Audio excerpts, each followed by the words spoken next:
Wow. God bless the Tea Party.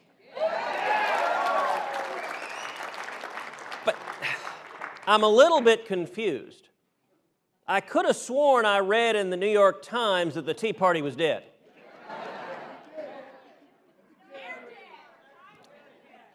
I can hear several people in the back going, "We knew there was something about it. He's reading the New York Times." That's a dangerous admission. I apologize for that failing on my part. What a fantastic privilege to be with you. What an amazing 5 years it's been. 5 years ago, President Obama was newly elected. We were seeing the explosion of government power, and we were seeing all of the voices telling the American people, abandon hope, all ye who enter here. The country is now a liberal, progressive utopia, and the American people have no interest in changing. And then the Tea Party rocketed into existence, starting with one rant on television. Millions of men and women rose up. Now think for a second what an extraordinary development that is. I think the Tea Party is the most exciting political development in decades in this country.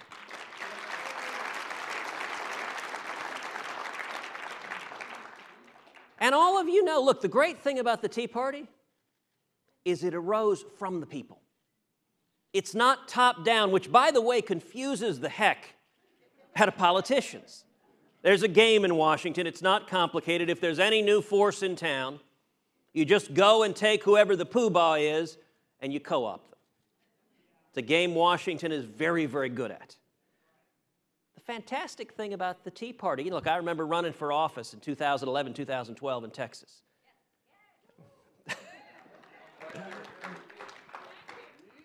And people ask, well, how do you get Tea Party support? You know, who do I go to see? And the simple truth, as you know, look, in the state of Texas, there are several hundred Tea Party leaders. You want to get Tea Party support? You know what? You're going to put some miles on your car. You're going to drive from town to town, and you're going to sit down in a lot of IHOPs. You're going to sit down in a lot of VFW halls. And you're going to answer questions. You're not going to give a canned stump speech and walk away, because if you do that, you're done. Look, the great thing about the Tea Party is it's citizens who view it, if they've got a candidate who's running, they view it as a job interview, which is exactly what it is. And you look at the movement, the organic movement that arose, and what are the issues? What are the issues that drive the Tea Party? Now, if you listen to the mainstream media, they always manage, if there's a rally with 5,000 or 10,000 people, they find the one guy in the back with a tinfoil hat. And that's what everyone's for. And you know, look, I agree, Martians reading our brainwaves would be a bad thing. But I'm going to suggest maybe the Tea Party is about something a little more fundamental. Tea Party is about a couple of very simple principles. Number one, liberty. Free market principles, limited government, not bankrupting our kids and grandkids, and getting back to the Constitution of the United States of America.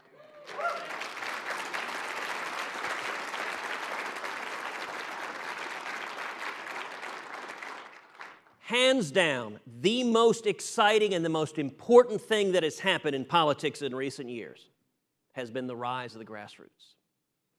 Has been the rise of millions of Americans standing up saying, we're going to hold Washington accountable. We're going to get back to the principles that made America the greatest nation in the history of the world. And let me tell you, look, it is easy at times to look at the expansion of government power, at the lawlessness, and to be demoralized. I want to tell you more than anything else, I want to share a word of encouragement. I am hopeful, I am optimistic, I am filled with the promise that we're going to turn this country around, because there is a grassroots revolution sweeping this country.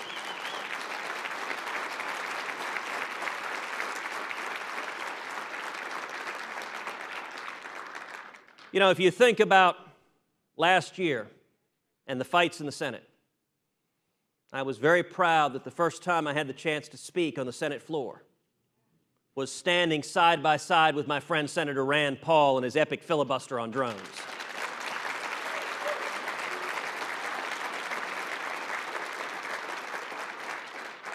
Now, when Rand started that filibuster, most of our colleagues had no idea what he was talking about. And then what happened? That's true. Then what happened is the American people started speaking up. Twitter blew up. People began saying, stand for our constitutional rights. And I got to tell you, as the night went on, it got to be past dinner time. A number of senators had gone home and had dinner, may have gone to bed. And their staffs picked up the phone and said, get back to the Senate floor. And you'd see somewhat rumpled senators walking on the Senate floor going, the Tweety thing is happening.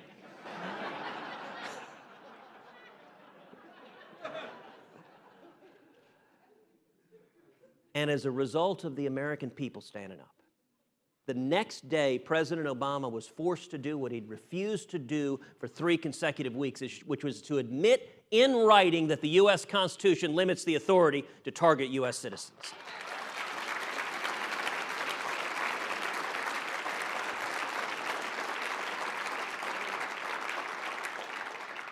That was extraordinary, and it came from the people. I got to say, it started to make politicians in Washington very, very nervous.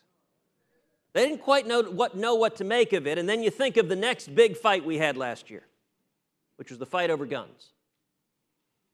After the tragic shooting in Newtown, Connecticut, the President of the United States had an opportunity to do the right thing. He could have come out and said, let's go after violent criminals. Let's come down on them like a ton of bricks.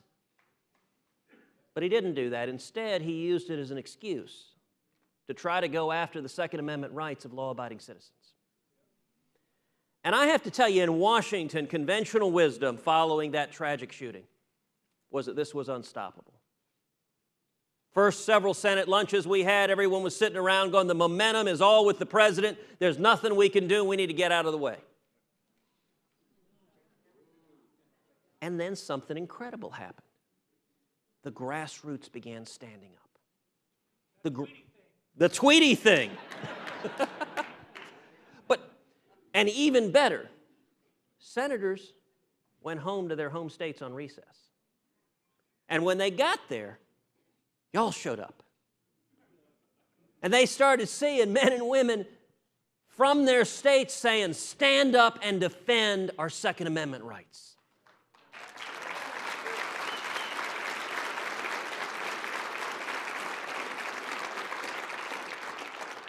Millions of Americans lit up the phones. And when it came time for a vote, every single proposal of President Obama's that would have undermined the Second Amendment was voted down on the Senate floor.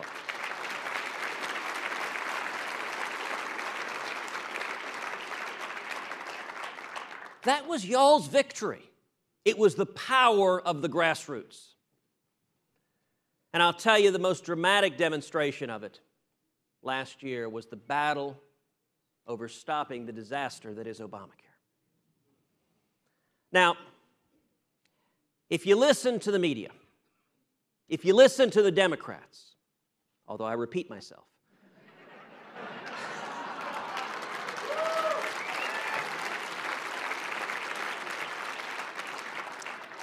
they will say the fight to stop Obamacare did not succeed.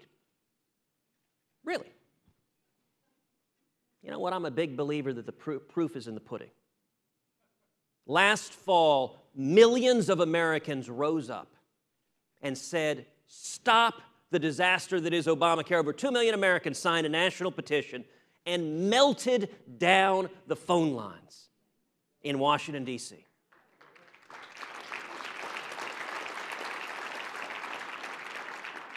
I had one of my colleagues in a closed-door meeting say, literally trembling, my constituents keep calling me.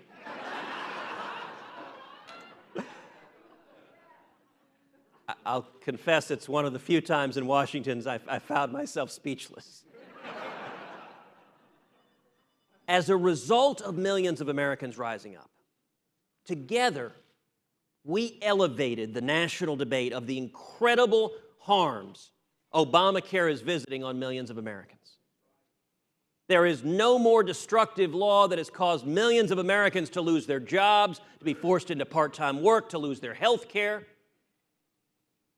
And the media says it wasn't successful. Well, where are we now? Right now, President Obama is at his lowest approval rating he's ever been since the day he was elected in office.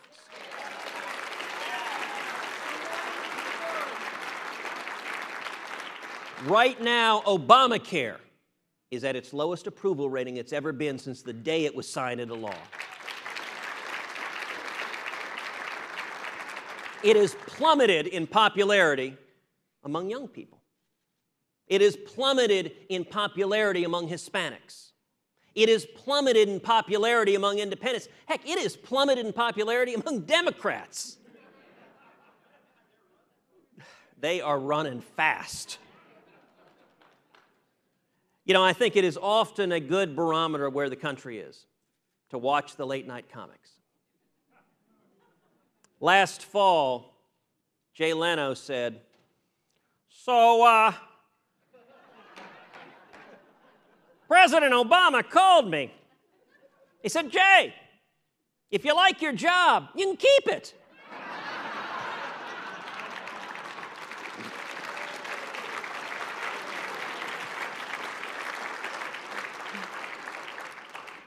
A few weeks later, Leno went back to the same theme. He said, So, holidays are coming up.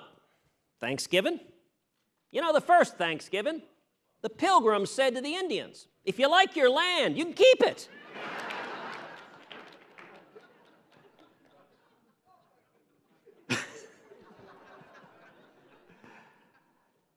As a result of millions of Americans rising up, we are making the case to the American people. And let me tell you right now, I am absolutely convinced we are going to repeal every single word of Obamacare.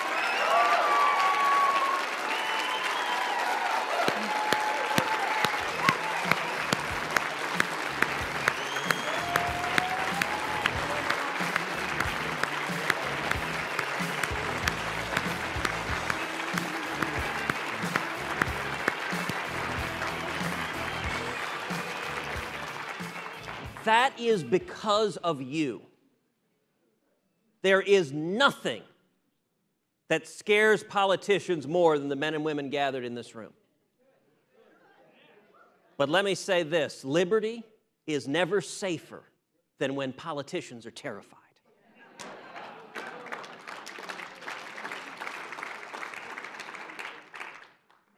I want to close with a final word of encouragement. The scriptures tell us there's nothing new under the sun. And I'm convinced where we are right now is very, very much like the late 1970s. The late 1970s, we had Jimmy Carter in the White House with the same failed economic policies. By the way, if there is one person in this country who is thrilled at how badly President Obama is doing, it's Jimmy Carter. You had the same out-of-control spending and taxes and regulation, and it produced the same stagnation and economic misery. You had the same feckless foreign policy, cowering to the nation of Iran, making the world a more dangerous place and endangering our national security. You had the President of the United States come on television and say to America, we've got to accept malaise and put on a sweater. And then something amazing began to happen in the late 1970s. A grassroots movement began of millions of men and women all across the country that began standing up and became the Reagan Revolution. There are a lot of women and men in this room that bear the stripes from that fight. And all across this country, people said, look, what we're doing isn't working. Let's get back to the principles that made this country strong.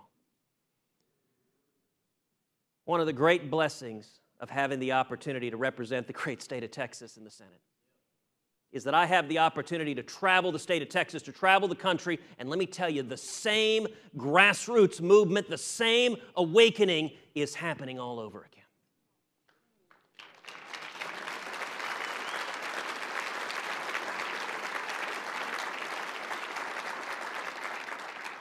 The single most common thing I hear is men and women come up to me, they put their hand on my shoulder, they look me in the eyes, they say, "Ted, I'm scared.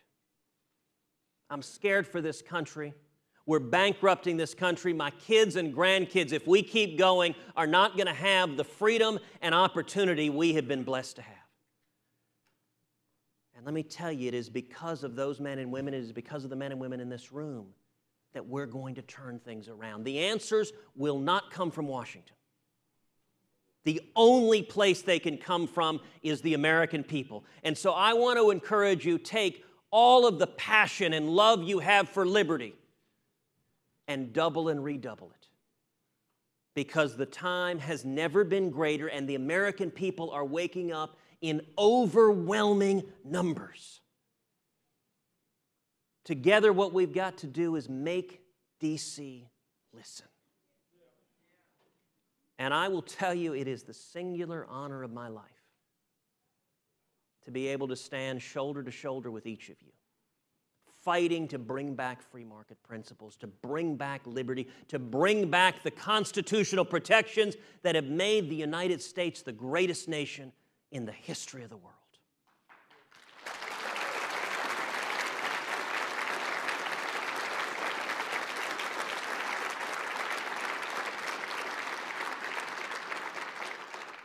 That's what we're fighting for. This is a room full of patriots, and I am honored to stand with you. God bless you.